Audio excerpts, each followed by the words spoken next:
Так, мен жашым 17, ата-энем 10 жыл мурда ажырашып кетишкен. Апам атам менен мамиле кылууга каршы. Атам менен мамиле кылым келет. Мага да ата керек экен. Атам мага бир иш дайындаса, апам мага каршы чыгып жатат. Сени кетчиңден карап койду беле дейт. Бирок мен жалган айтып атама учурашканы барып турам. Мен апама кыянаттык кылып жатамбы деп. Жок, машалла, молодец. Береке тапкай айланайын. Эчтеке болот, ортодо көпүрө боло бер. Чоңдордун ишине сенин тиешең жок. Мына балдарыңдыкы. Ата-энеңердин ишине тиешеси жок. Алардын сүйүүсү, алардын мамилеси өзүнчө. Алардын кызганычы өзүнчө, алардын жолу өзүнчө, тагдыры чабылган өзүнчө.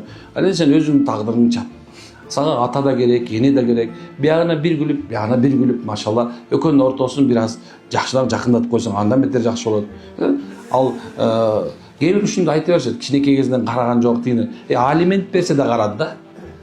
Азыр мына алиментти төлөбөсүңөр, соттолуп кетесиң, билесиңби? О, Кыргызстандын чек арасына ат чыга албайсың. Бүттү. Өмүр бою кызыл басылган.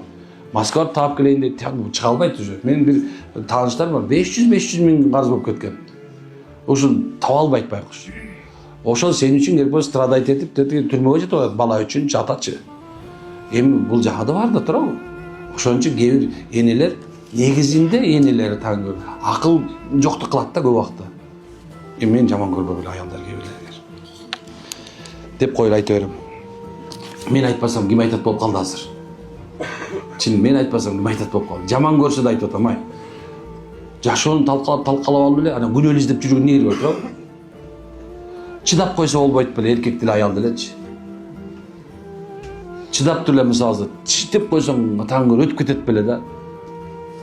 Анан кийин кылжып бууп коюп, кимге тиги айланайын балам, сен молодецсиң. Экөөнүн ортосуна ушу кыянаттык кылган жоксуң. Болду. Апаң кыянаттык кылып атат сенин келинчегиңе.